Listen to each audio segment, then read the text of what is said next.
Adversity makes you smarter. Adversity makes you a better leader. It's probably the most important thing because we're going into some very, very adverse times.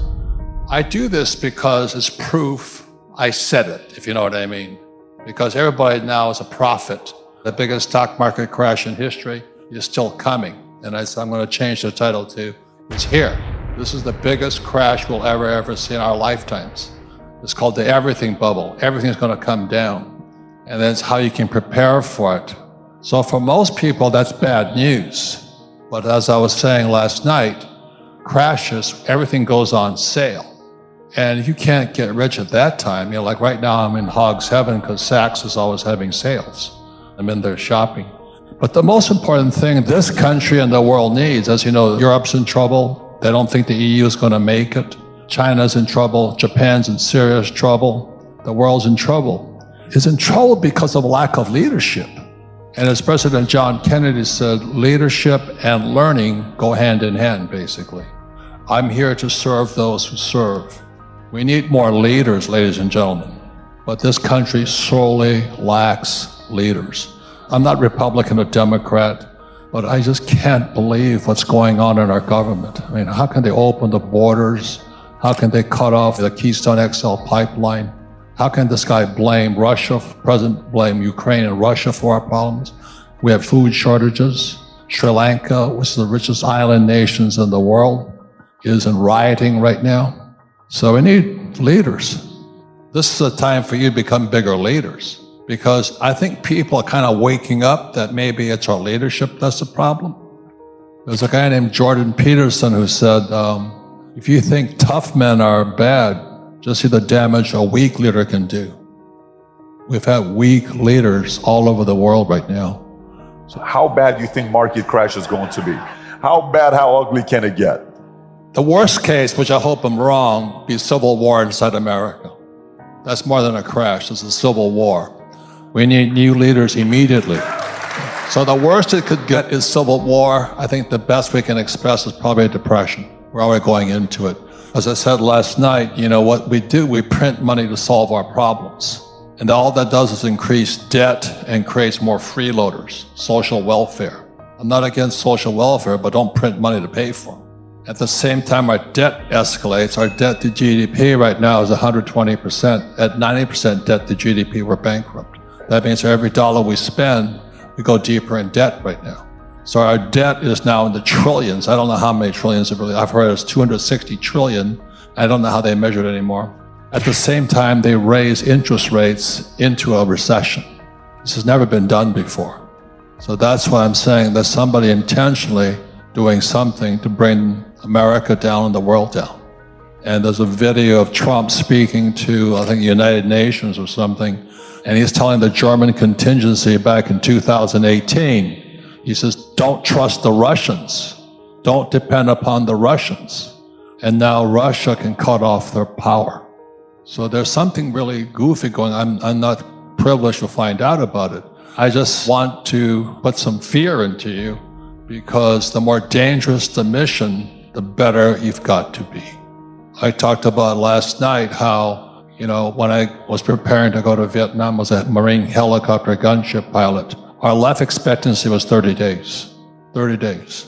Now, most people said, that's not good. I said, well, it inspired me to become a better pilot. How does a person who has zero influence over the market, no control over interest rates at this phase of their life, how do they properly make the right moves to still be effective where the market's going to go good, bad, or ugly? Stock markets, when they crash, go down in 3 phases. Boom, boom, boom. Phase 1 was bounce. It was called a bear market rally.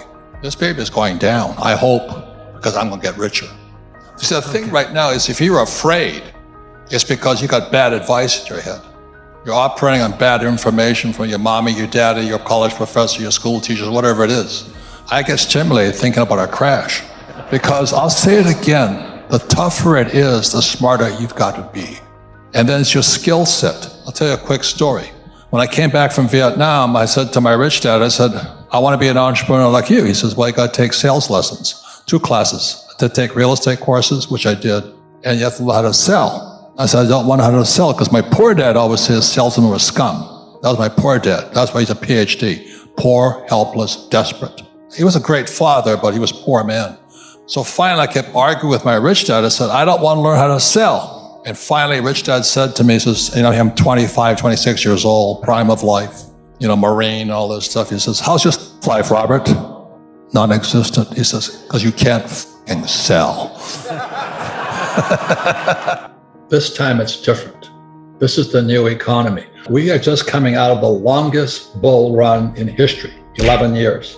Started in 2011.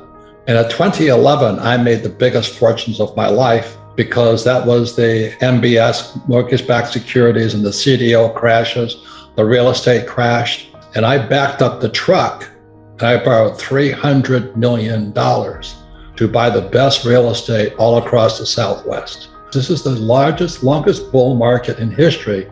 I look at some of these young kids, and I own some Bitcoin, I own some Ethereum, but they're all saying the same thing. This time it's different, and Bitcoin's crashed. And, the Federal Reserve Bank, I can't believe that. I mean, people say, don't fight the Fed and all this. Well, my question to everybody is this: can the Fed print oil? Can the Fed print gasoline? Can it print food?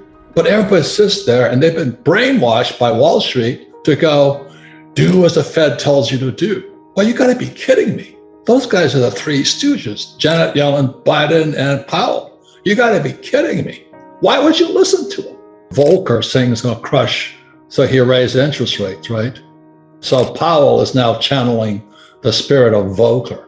And when Volcker crushed inflation, debt to GDP was 30%.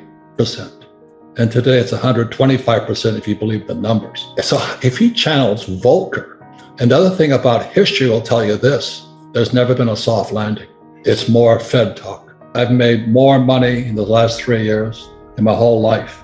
And so that's what I want to talk about with you today, is that there's other ways of looking at investing, but to think that Powell is going to save you when, as you may know, the reverse repo market is running at $2 trillion a day today. Right.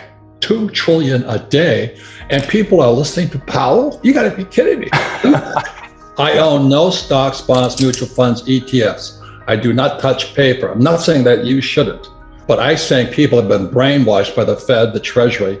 Go to school, get a job, pay your taxes, get a high-paying job, and invest for the long term in a well-diversified portfolio of stocks, bonds, mutual funds, ETFs.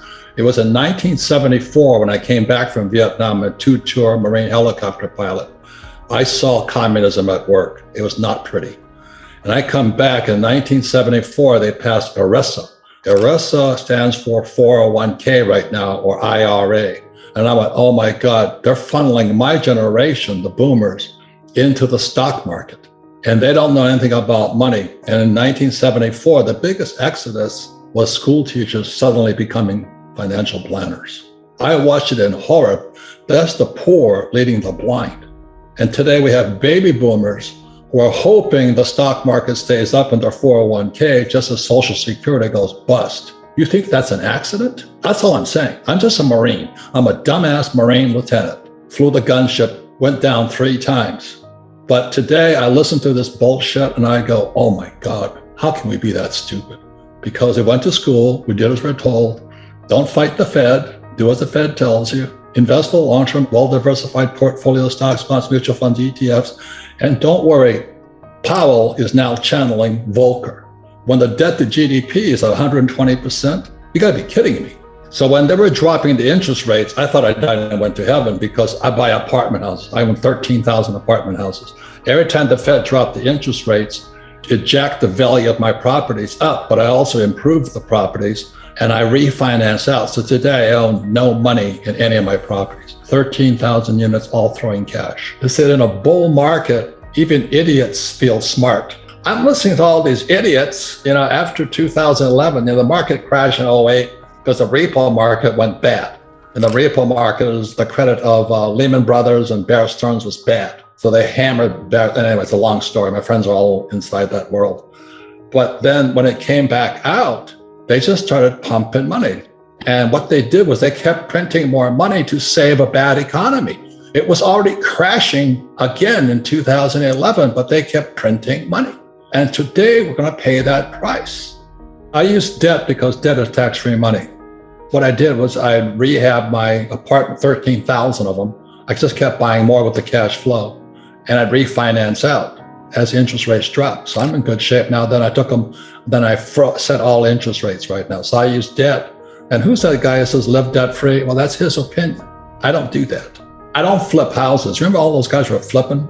So everybody flipped. No, they were stupid. When the moment you flip, you have a tax consequence. I never flip. I finance out this tax-free money. Not only that, is when I started investing, I had to invest at 12% interest rate. I like debt and I don't pay taxes. Because every time I borrow more money to float my properties, there's 3 types of tax breaks. I got appreciation, depreciation, and amortization. So I zero out. So my cost of money my tax on debt is 0. And I use that to offset tax in my income. When Biden took the Keystone XL pipeline off, my oil I was selling from the ground, which is a tax break also, went from $30 a barrel to $130 a barrel. Today it's like $120. Oh my God, this guy Biden is going to bankrupt us. I'm not saying him, but there's somebody who wants to bankrupt because oil is the lifeblood of civilization. I worked for Standard Oil of California as a tanker officer when I graduated from school.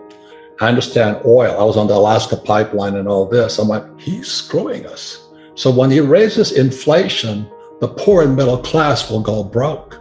And that was just done as soon as he was being done before he took office. And so I'm looking at this guy's going to sell America down the drain. I'm not saying it's him, but somebody wants us to go broke. And I'm watching this going, oh my God. So what else can so I have oil wells. I get tax breaks for those. Because I don't invest in oil stocks. I work for Standard Oil, but I don't invest in Standard Oil. I invest in the oil in the ground. I'm a wildcatter. Everybody says don't do it. I don't recommend it, but I like doing it. The gold mines don't do it. I like doing it. There's more opportunity today than ever before, but not if you've been brainwashed into going to school, getting a job, paying taxes, live debt-free, and invest in the stock market. This bubble right now is a bigger bubble than 2008. This is the everything bubble. You know, it's going to be not only stocks, bonds, but also credit. But it's more opportunity is going to come out of it. And that's what I'm saying. Be careful who you listen to, because your best asset, but also your biggest liability are the ideas in your head. And be careful who puts them there.